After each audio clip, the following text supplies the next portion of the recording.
Vamos então fechando os nossos olhos e trazendo à nossa frente a figura serena e bondosa de Jesus, nosso mestre maior, sempre conosco, sempre nos auxiliando, nos ajudando, sempre nos mostrando o caminho. Precisamos então perceber a orientação, entender a orientação de Jesus. E hoje vamos falar do Sermão do Monte, o mais lindo sermão que Jesus nos deixou. Se bem que tudo que Jesus deixou e deixará, sempre é lindo, porque tudo é importante, tudo é a maior expressão do amor do Pai. Então agradecemos a Jesus pela oportunidade de estarmos todos nós reunidos em seu nome para mais esta noite, nesta companhia tão agradável, todos nós. Que assim seja, graças a Deus. Boa noite a todos. Palhares, olha só, Martins, Alzira, Landinha, Carla, que gostoso. Muito obrigado pela companhia de todos vocês. E hoje nós vamos falar do Sermão do Monte. Conhecido como Sermão da Montanha, Sermão das Bem-aventuranças, é tudo a mesma coisa, né? Sermão do Monte, da Montanha e das Bem-aventuranças, é a mesma coisa. Então, nós vamos começar um estudo desse mais lindo sermão de todos os tempos. De todos os ensinamentos do Mestre, esse é aquele que cala mais fundo, a ponto inclusive de tocar um que não era cristão, né? Mahatma Gandhi, o grande Mahatma Gandhi, o grande líder indiano, portanto não cristão. Ele chegou a afirmar que se todos os ensinamentos tivessem se perdido ao longo do tempo e restado tão somente o Sermão do Monte, a mensagem estava dada. Por quê? Porque o Sermão do Monte é tão completo, tão bonito, maravilhoso, e nós precisamos compreender o Sermão do Monte e viver aquilo que ele nos ensina. É a forma de ganharmos o reino dos céus. E reino dos céus, nós falamos, né? É a paz interior, é a paz aqui dentro, né? Nosso coração, a nossa consciência serena. E vamos lembrar que bem-aventurado significa feliz. Feliz. E a grande maioria não consegue entender bem o sermão de Jesus, porque parece tão contraditório, mas nós vamos chegar lá, né? Até o final da live perceber. Então, nós vamos abordar o Sermão do Monte ao longo de algumas lives. É impossível abordar numa, duas, 5. Muita coisa tem a se passar em razão do Sermão do Monte. Se fôssemos falar do ponto de vista material, bem-aventurança do ponto de vista material, ou felicidade do ponto de vista material, está associada a conquistas, está aquilo que alcançamos ao longo da caminhada. Vamos pensar na boa sorte do indivíduo. Nossa, ele é bem-aventurado, ele tem sorte. Ou uma virtude que ele tem e que ele, em razão disso, consegue fazer o melhor. Ele tem, por exemplo, um estudo aprofundado, uma oportunidade de trabalho, uma dedicação, um esforço. Então ele é bem-aventurado, do ponto de vista material. Então está, do ponto de vista material, associado à visão que o homem tem da felicidade. Mas de uma felicidade associada aos bens e situações terrenas. Aqui embaixo, posse. Ter a propriedade de muita coisa, a projeção, o status, até a saúde, né? Então, muitas pessoas se entendem como bem-aventurado se tiverem isso. Se tiver posse, né, o dinheiro, a saúde, a projeção, o status. Então, não significa, quando falamos da parte material, não significa necessariamente que é algo mal. Não, de forma nenhuma. Prejudicial também não. Quando falamos de coisas do ponto de vista material, nós entendemos que é preciso saber utilizar essas coisas, utilizar corretamente os bens materiais, dar uma aplicação justa, útil, humana. Por exemplo, como um superior trata um subordinado? Tem que tratar com respeito, com carinho, né? O dinheiro, como está sendo utilizado? Ótimo se estiver sendo utilizado para a geração de empregos. Não é errado ter dinheiro, não. O tempo, até o tempo. Será que a gente aplica de maneira correta? O tempo deveria ser aplicado no socorro àquele que precisa de um sorriso, de um abraço, de uma orientação. Tempo é dar o tempo. Mas, deixando o ponto de vista material de lado, vamos para o ponto de vista espiritual. O nosso foco, né? O nosso foco é o entendimento daquilo que Jesus nos deixou há 2000 anos. E vamos ver que o objetivo do sermão de Jesus, a gente pode logo de cara entender. Primeiro, esse sermão de Jesus é para relembrar e reforçar as regras básicas do comportamento humano, trazido por ele. Então é para reforçar. Ele vem falar de humildade, de perdão, de simplicidade, de pureza de coração. Também outro objetivo, auxiliar na elaboração dos nossos pensamentos.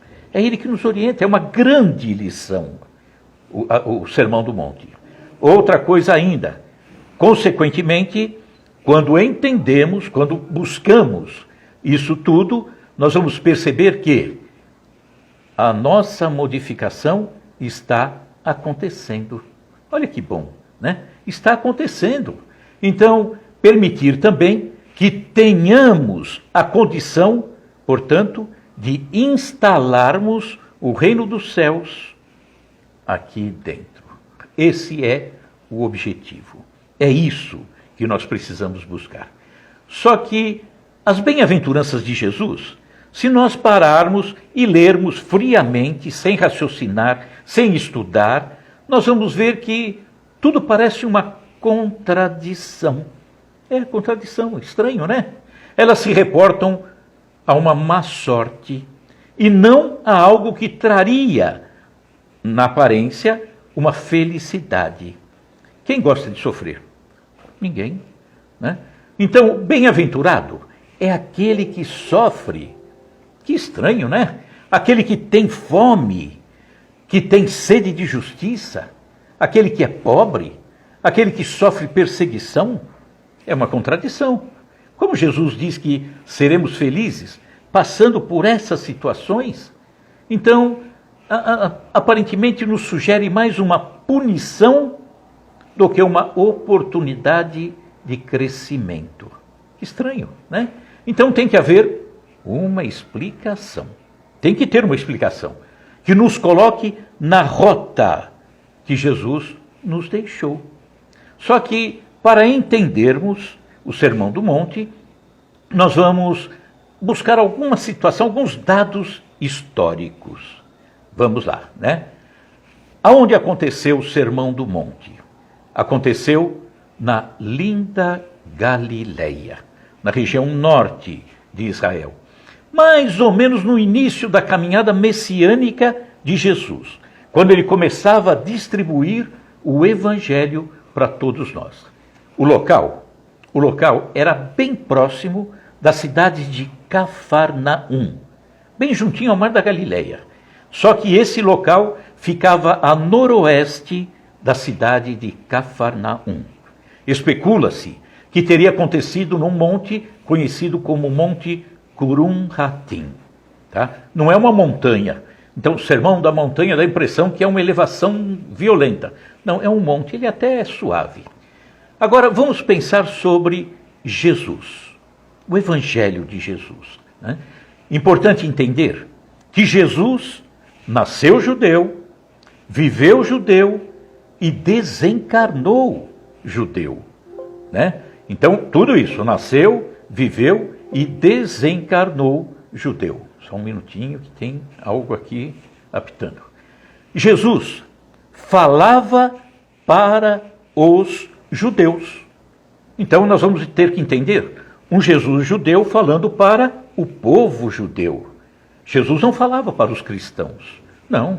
Até porque o termo cristão não surgiu enquanto Jesus ainda estava encarnado. Não. Vamos lembrar que isso acontece com Lucas.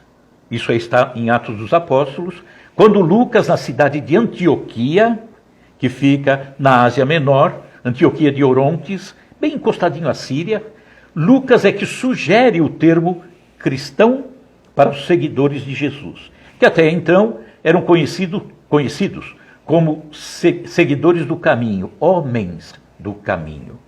Então vamos entender que Jesus estava inserido no contexto em que todos os judeus se encontravam. Jesus falava hebraico. Jesus não escreveu nada. E nós vamos ver um querido amigo, professor fantástico, o professor Severino Celestino.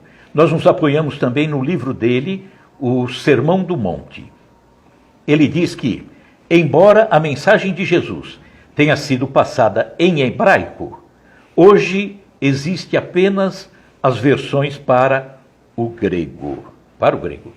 Ele ainda esclarece que apenas o Evangelho de Marcos, no caso dos 4 evangelhos, apenas Marcos teria escrito em grego.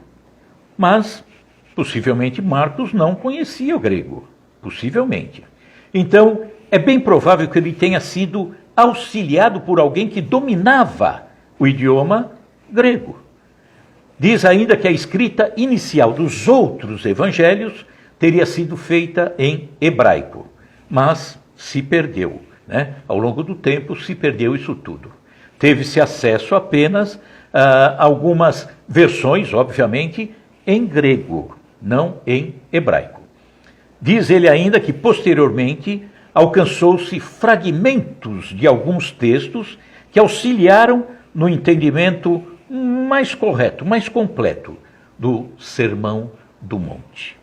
No caso de Marcos, que o seu evangelho havia sido escrito em grego, ele, obviamente, se utilizou de alguém, né? Alguém que foi falando para ele.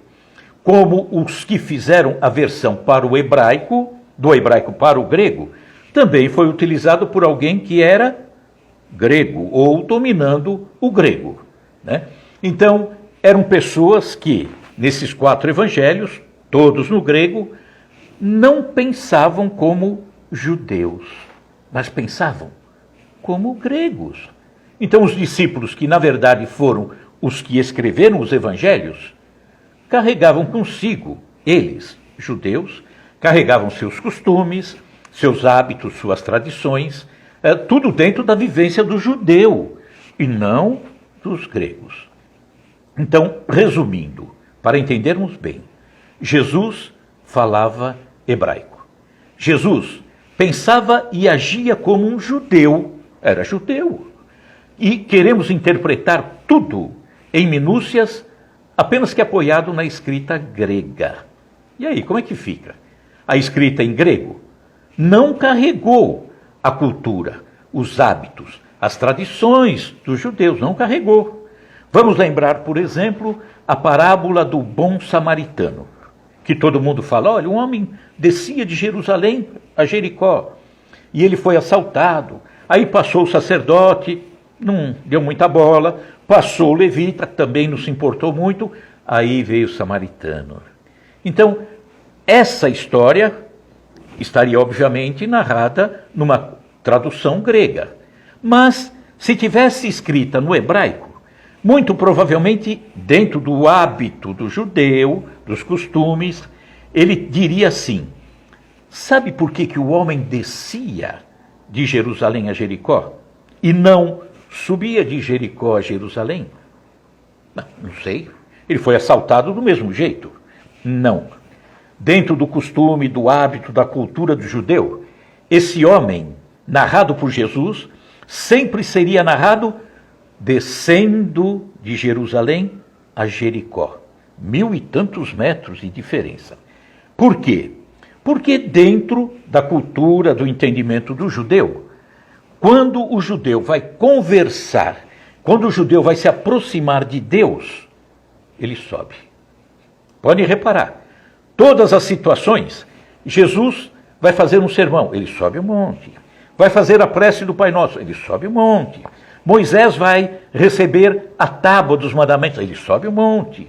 É sempre assim, é sempre subindo. Porque no entendimento deles, subir os aproximava de Deus. Reparem, quem tiver a oportunidade, dentro de uma sinagoga, né, judia, portanto, quando o judeu vai se aproximar de Deus, que seria a leitura da Torá, ele é obrigado a subir alguns degrauzinhos para chegar naquele púlpito. Aquele púlpito se chama bimá. Então, a palavra de Deus, ou a presença de Deus, está ali em cima. O homem, para se aproximar de Deus, tem que subir os degraus. Então, isso o grego não sabia, não conhecia. Mas se fosse na escrita e na explicação de um judeu, ele falaria isso. O homem nunca seria assaltado subindo de Jericó a Jerusalém, né? E se não bastasse tudo isso que aconteceu com os evangelhos, ainda passou por várias traduções ao longo do tempo, né? Passou do grego para o latim, do latim para o francês, para o português e vai embora. Então, isso representa dificuldade para que alcancemos a realidade dos acontecimentos. É isso. Olha como o costume, o jeito, a forma de falar, e às vezes no mesmo idioma, é tão complicado, é tão diferente. Uma vez eu estava em Portugal, em Lisboa, e estava dirigindo um carro que aqui no Brasil já não se usa muito isso. Nós chamamos de perua, né? Aquele carro comprido, hoje é van, né? Mas era perua que a gente falava. E aí lá em Portugal, eu me aproximava do pedágio, da praça de pedágio, e um primo desceu para ver o negócio do dinheiro, como que ele pagaria e tal, e voltou para a perua que eu estava dirigindo, e ele comenta, né? Olha, é ali e tal, ele aceita a moeda. Quando eu parei no guichê para pagar, o portuguesinho que estava lá dentro virou para mim e falou: que nome que dão aí a este veículo? Eu falei: perua. E ele e riu, morreu de rir. Quer dizer, perua é alguma outra coisa, eu não sei o que é. Tomara que não seja nada feio. Mas ele achou graça. Então, a mesma língua com modificações tão grandes, né? Então, imagine isso levando do hebraico, do aramaico, do hebraico para o grego, do grego para o latim, do latim para o português, para o espanhol, para o francês. É um problema, né? Então, para entendermos o Sermão do Monte, também precisamos pensar no contexto político, social daquela época, 2000 anos atrás. Vamos lá. O povo judeu carregava uma história de contínuas dominações em seu território. Estavam sempre sendo dominados, né? As diásporas aconteceram ali aos montes. Tudo representava para eles, para o judeu, uma terrível agressão. Feria aquele orgulho deles, que era um senhor orgulho, né? Eles ficavam sempre feridos. E vamos lembrar que no ano 63 da outra era, antes de Jesus, acontece o início da dominação romana naquele território. Era apenas mais uma dominação, já estavam acostumados com isso. Mas eles viviam extremamente revoltados com aquela situação, pagando impostos escorchantes. Simplesmente odiavam Roma. Os judeus odiavam Roma, né? E a região, obviamente, vivia em constante turbulência, em constante agitação. Vamos recordar, por exemplo, a existência naquela época de um grupo armado que lutava querendo separar, né, o povo judeu do romano, mandar o romano de volta para Roma. eram os zelotes, né? Judas era um deles, zelote. Então, essa sequência secular de dominações sofridas havia interferido até no seu entendimento com relação ao Messias que estava por vir. Eles pensavam sempre numa libertação física, jogar o dominador para fora. Então, teria sido dentro desse contexto tenso que Jesus narrou o Sermão do Monte, ou o Sermão da Montanha, ou o Sermão das Bem-aventuranças. Então foi dentro de um clima muito complicado. Jesus narra o Sermão do Monte. Jesus, no sermão, procurava exortar a uma confiança no futuro e numa liberdade que haveria de vir. Ele procurava encorajar a todos aqueles que o ouviam, e encorajava no sentido de perseverarem nos seus ensinamentos, porque era assim que o reino da vitória chegaria. Mas como que ele entenderia reino da vitória naquela época, sob o regime romano, sob a opressão romana? Era meio complicado. Então, vamos imaginar como que eles entenderam há 2000 anos atrás, os judeus. Como que eles entenderam o Sermão do Monte de Jesus? Né? Nós vamos agora apenas usando a razão. Vamos usar a razão. Então, diante desse contexto complicado, dessa revolta total, desse sofrimento, dessa privação, vamos imaginar Jesus reunido de vários judeus e dizendo para eles: meu irmão, você é feliz porque chora. O que ele falaria? Opa, como assim? Eu não quero chorar. E vejo, inclusive, o romano sorrindo. Não, nada disso. Ele sorri e eu chorando? Como eu sou feliz? E aí nós vamos ver: bem-aventurados os que choram, porque eles serão consolados. Dá para entender? Daria para o judeu, há 2000 anos, entender o que era isso? Imagine Jesus dizendo para eles que estavam ali rodeando: meus irmãos, vocês são felizes porque vocês têm fome e sede de justiça. Não, eu não quero ser injustiçado, não. Como sou feliz? Opa, está estranho, hein, Jesus? Eu acho que tem complicação aí. Mas Jesus disse: bem-aventurados que têm fome e sede de justiça, porque eles serão fartos. Já deu para perceber que o judeu não aceitaria isso. É meio esquisito, né? Imagine Jesus dizendo: pessoal, meus conterrâneos, vocês são felizes, serão felizes se perdoarem. Inclusive o opressor eu tenho que perdoar? O romano? Não dá, impossível, né? Ele me rouba o suor, o trabalho, a dedicação, a luta, me humilha. Como que eu vou ficar perdoando? Bem-aventurados misericordiosos, porque eles alcançarão misericórdia. Eles não entenderiam isso. Outra coisa que Jesus, dizendo nesses termos: você é feliz, bem-aventurado. Olha, você será feliz se você for um pacificador. Falei: eu não, eu quero é guerra. Eu quero expulsar. Eu quero mandar esse romano para Roma de novo. Bem-aventurados pacificadores, porque eles serão chamados filhos de Deus. Olha, ainda pessoal, vocês serão felizes se forem brandos e pacíficos.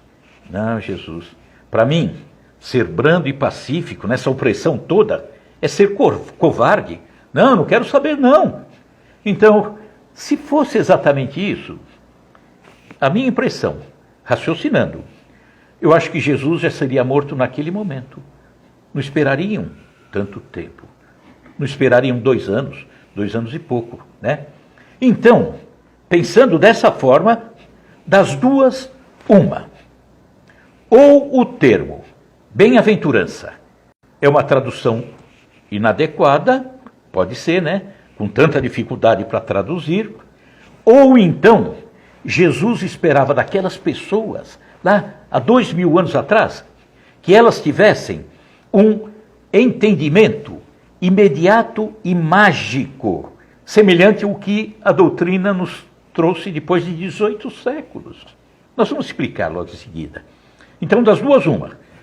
Ou o termo bem-aventurança não é bem isso, ou Jesus esperava que todos aqueles judeus, de um instante para outro, entendessem como nós espíritas entendemos, o que seria até impossível, né?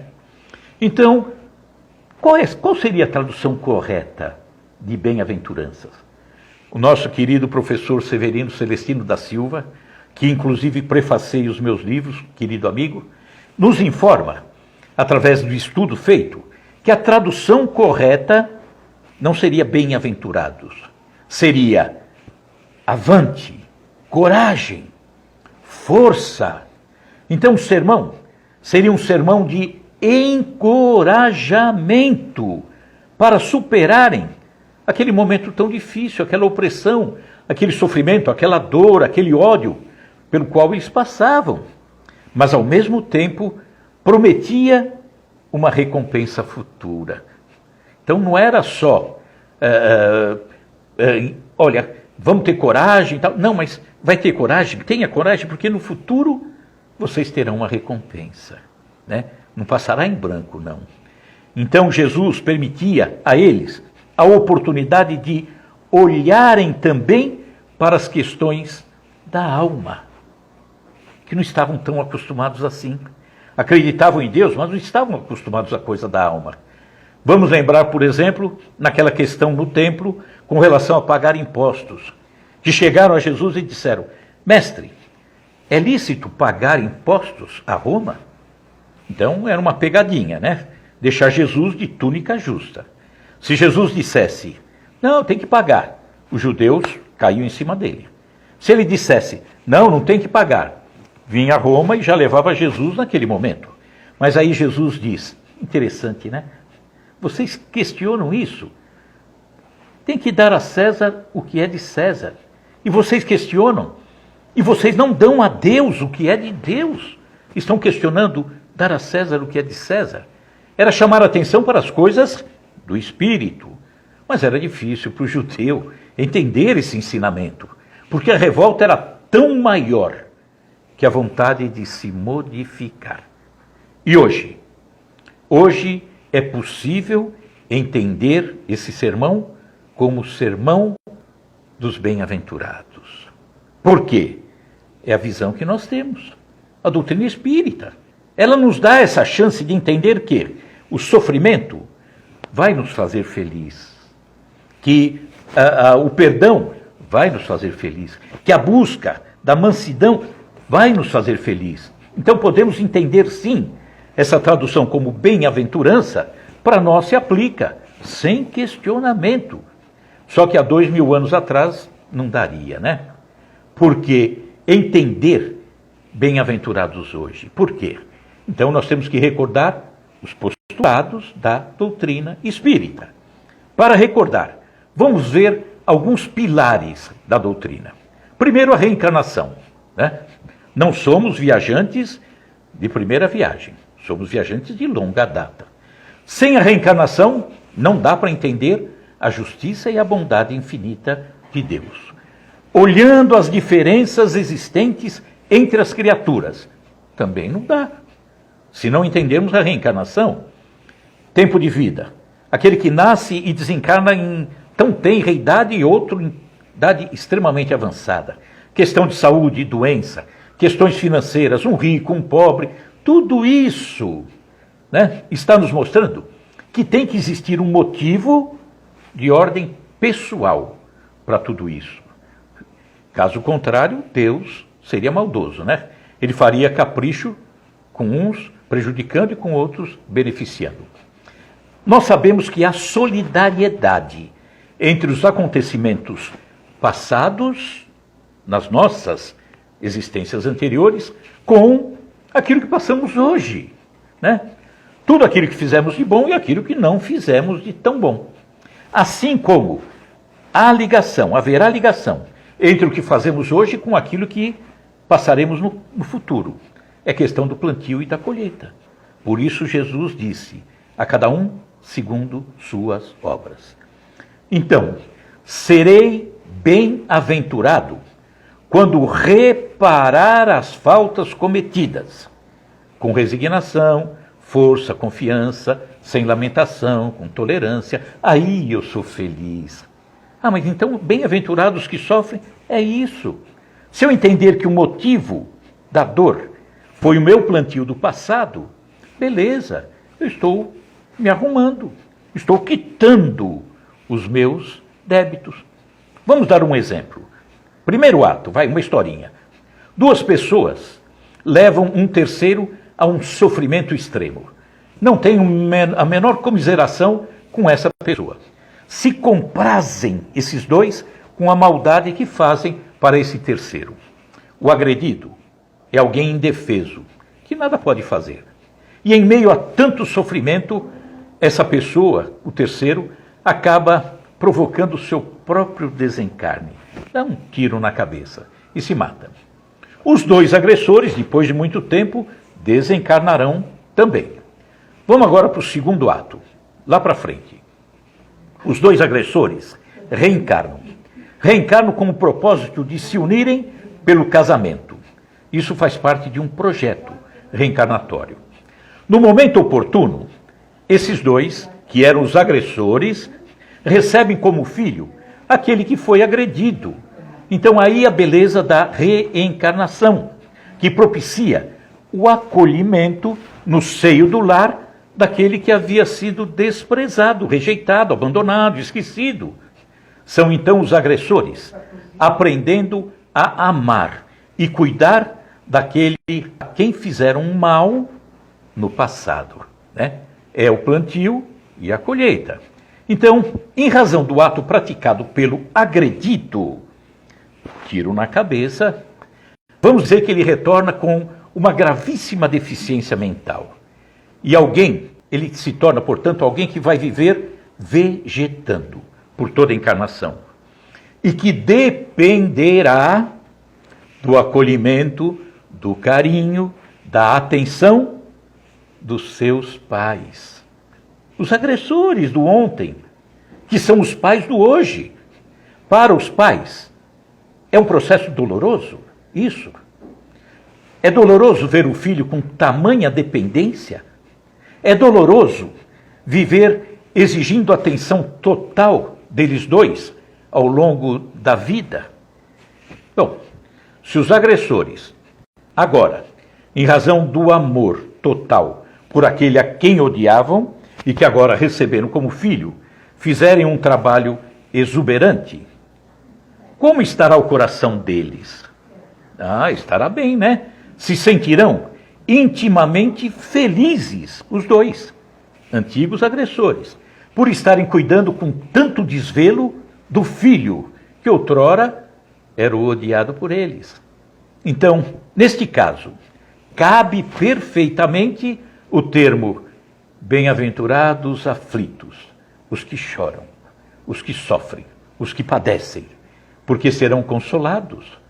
Eles estão sofrendo, mas estão eliminando coisas do passado, estão quitando débitos, eles são felizes. Ah, mas o sofrimento causa a eles felicidade? Causa, porque é a liberdade que eles precisavam. Então imaginemos que neste primeiro passo, dado por esses dois, que eram os ex-agressores, né, venha a reboque, venha em seguida outras bem-aventuranças, alegrias, tá? Por quê?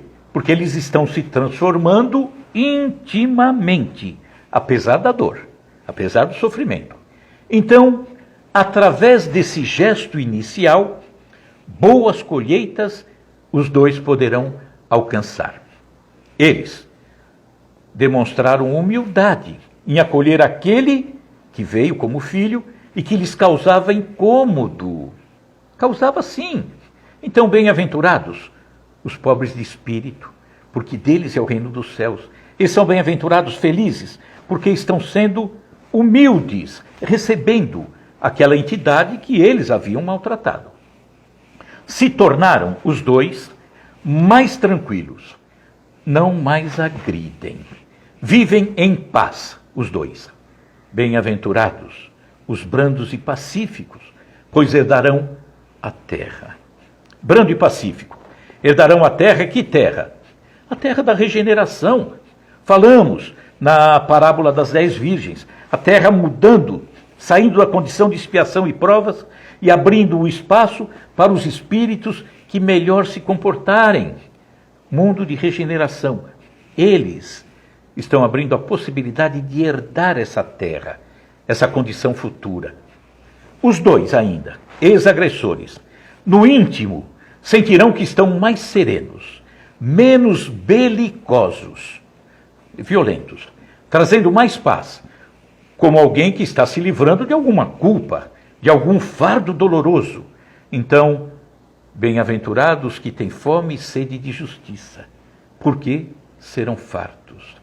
E os dois, a sensação no coração deles que aconteceu um sentimento de perdão entre todos eles, entre os três, né, que propicia uma felicidade maior para todos. Bem-aventurados misericordiosos, porque alcançarão a misericórdia. Esse é o propósito de Jesus no Sermão das Bem-aventuranças. É o consolo futuro. Não dava para ser o consolo naquela terra onde pedir ao judeu que amasse o romano era algo impossível. Para ele compreender, para ser resignado, para ser humilde. Não dava, não tinha como. Então, o termo correto não deveria ser bem-aventuranças. Deveria ser avante, pessoal. Coragem. Vamos seguir com força. Lá na frente, em algum lugar, tudo vai se arrumar. Nada de devolver a pedra, nada de odiar o inimigo. Vamos ver que faz parte do Sermão do Monte, por exemplo, amar o inimigo. Tudo vem dessa forma. Então, querer entender o Sermão das Bem-aventuranças dessa forma, nessa tradução, a razão não me permite. A mim não permite.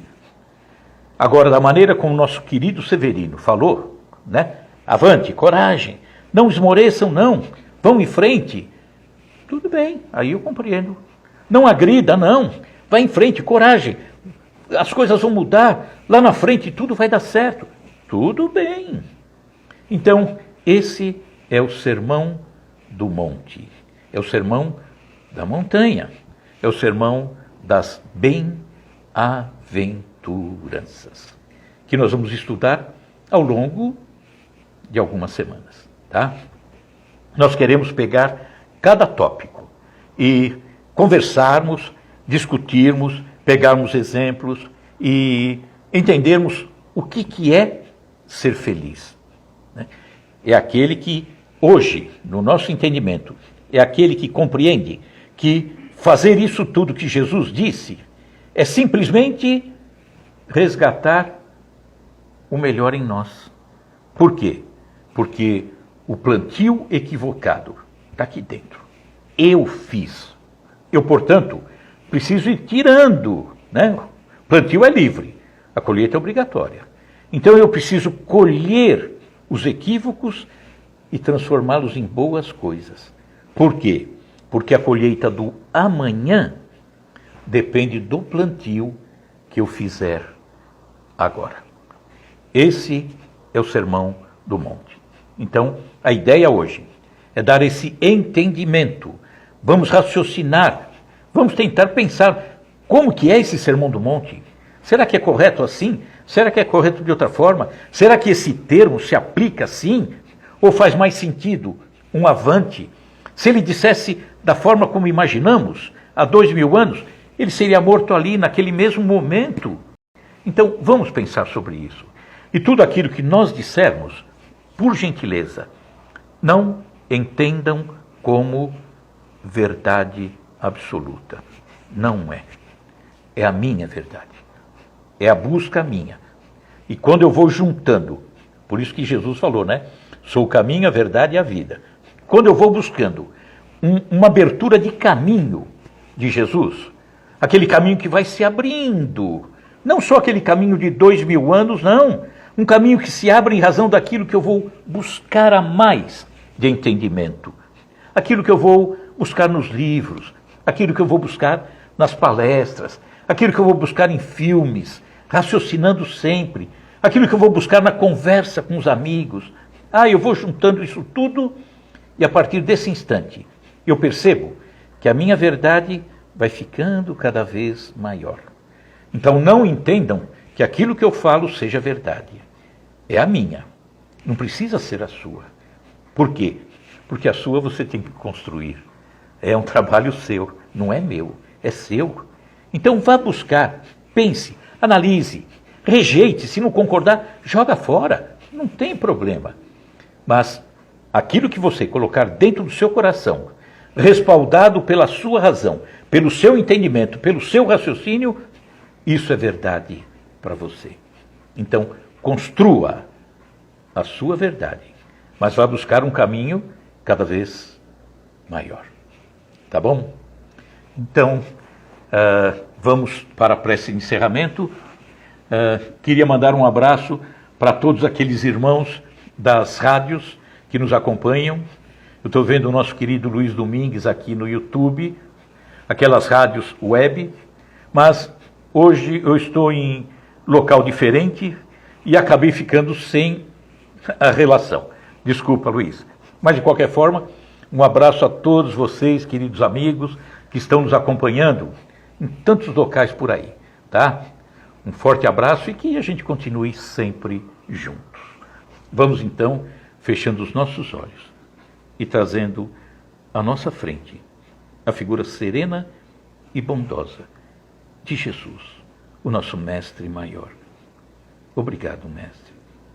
Obrigado por esse sermão, que nós vamos analisar ao longo de semanas, para que cada um de nós perceba, sim, quanta orientação que talvez nos escape nos dias de hoje. Quantos ensinamentos que às vezes passam em branco, porque eu não paro para raciocinar, para pensar. Você, Jesus, se utiliza de detalhes, de situações pequenas, para nos deixar uma mensagem tão grande. Precisamos, então, conversar, estudar, estarmos juntos.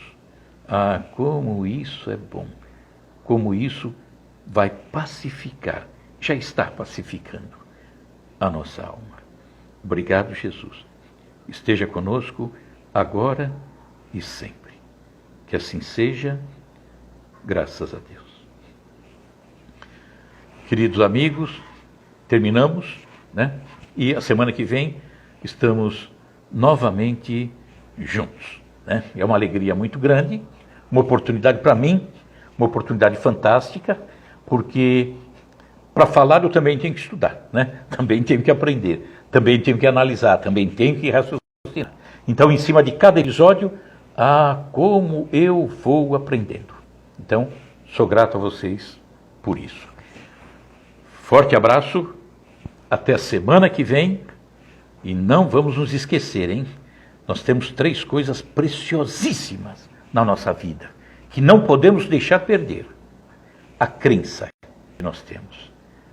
Deus. O amor a Jesus, né? O respeito a Jesus. Não podemos perder essa crença. A nossa família, no meio dessa pandemia, a necessidade de estarmos juntos, de conversarmos, mesmo que muitas vezes até em distância, né? À distância, mas não perdermos a referência da família. E terceiro, vocês, os amigos. Então, coisas que não podemos perder. A nossa crença, a nossa família e os nossos amigos. Então, Jesus no coração e álcool gel na mão. Forte abraço a todos vocês e obrigado pelo carinho de estarem juntos todas as sextas-feiras.